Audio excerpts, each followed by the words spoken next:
Assalamu alaikum everyone, and you're tuned into Radio LUMS.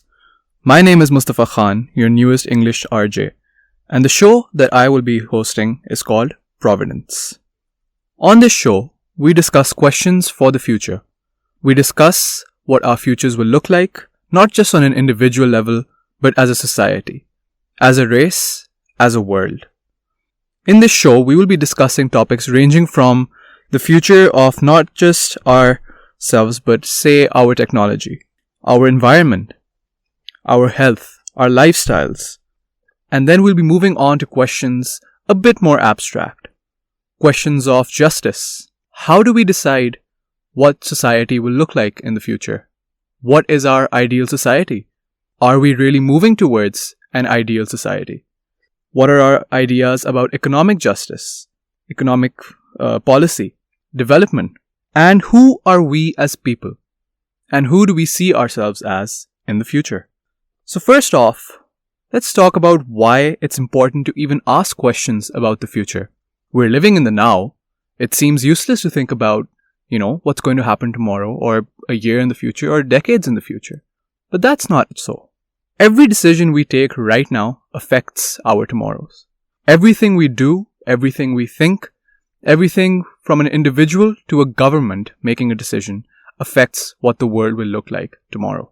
So it's really important for us to think about what our tomorrow will look like, given how we're living today. For example, one of the major issues facing the entire world, not just any one country or any one society, but the entire world, is the issue of climate change. People say that perhaps by 2050, the world will be almost unlivable in most places. If people had really thought about the future a few years back, perhaps we wouldn't be facing these same issues. People don't learn from history, and that's their biggest mistake. And when you don't learn from history, you end up making mistakes in the future. Further, what are the dangers of living in the moment, so to speak?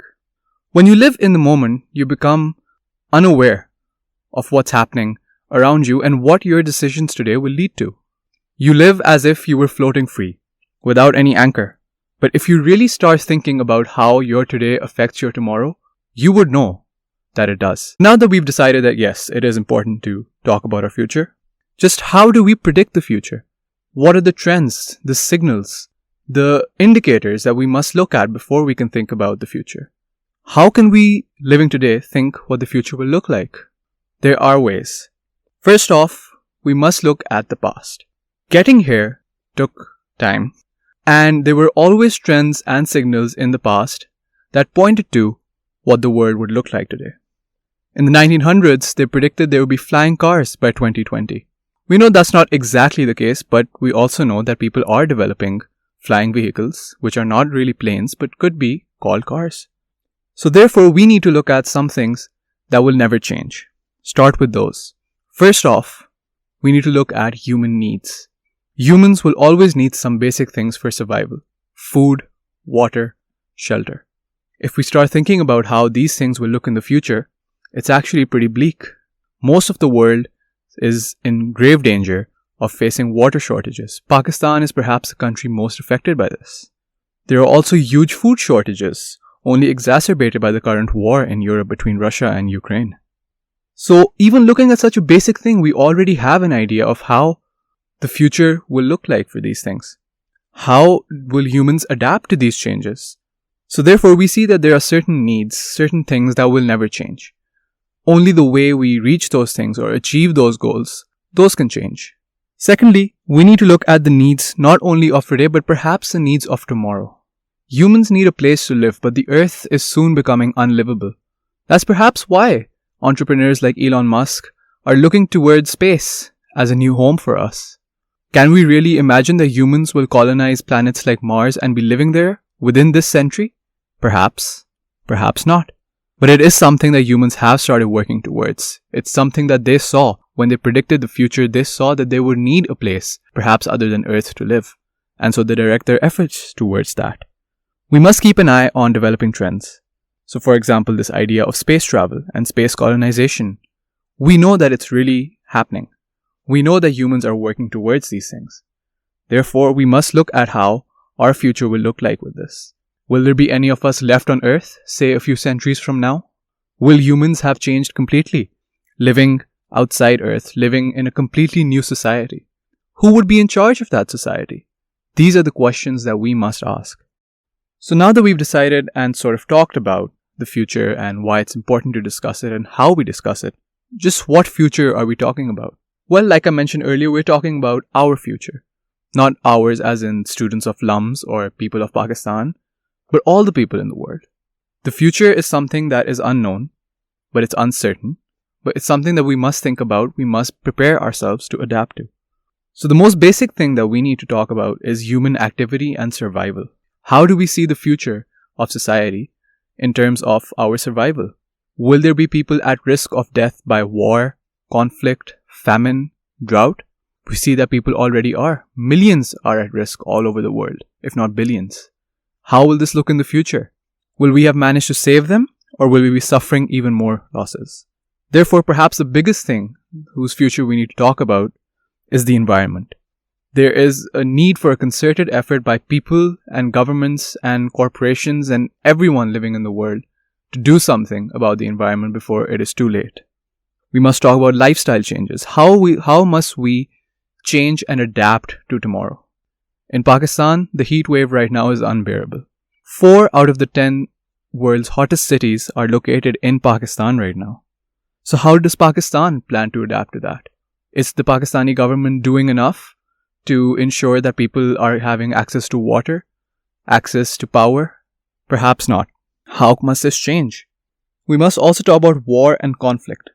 We see that the current war happening in Europe is something that is based on ideas of geography and ideas of nationality. But perhaps war in the future will look different. Many people predict that wars in the future will be fought over natural resources, not necessarily of oil and gold, but of water, the most precious resource on this world. Pakistan is at great risk of this. The future, we must also think about social justice and societal relations. Much of the world's problems today, especially related to the climate, can be attributed to something that happened just a few centuries ago, the Industrial Revolution. But in addition to climatic changes, it also affected society and the very basis of how classes and economics are structured. Can we see a future where the inequality between people and between countries is worse? Or can we hopefully see one where countries and people have worked towards making these inequalities better? And within countries, how do we see equality happening? How do we see the societal relations happening between the people, say, at the top of society and the bottom of society? How do we see these relations structured? What are the dynamics that characterize them? How free are people really? Now, that being said, we've realized that it's really important to talk about the future of some things. As students, it is right now a very imperative time in our lives. We're thinking about our individual futures. What will we do when we graduate? Where will we work? Do we intend to stay in Pakistan or go abroad to work? While these questions are extremely important for us as individuals, perhaps the world does not care as much. For the world, the questions are, will there even be another place to live once we're done, once we've graduated, for example? Is Pakistan really a place where one can work after graduation? Or will people be leaving like the brain drain in most countries? We need to talk about the future of society. We need to talk about the future of people. We need to talk about the future of our world. And this is what this show is hoping to bring to you. With Providence, we'll be looking at the future of all these things in detail. Each episode will talk about a certain aspect. The future of technology, the future of the environment, the future of social justice and economic relations, and the future of freedom. Stay tuned with us as we take you through all these episodes, as we discuss the aspects that are most important to us and how we as people must adapt to the changing tides that the future is bringing. This was Mustafa Khan with Providence, brought to you by Radio LUMS. Thank you, and signing off.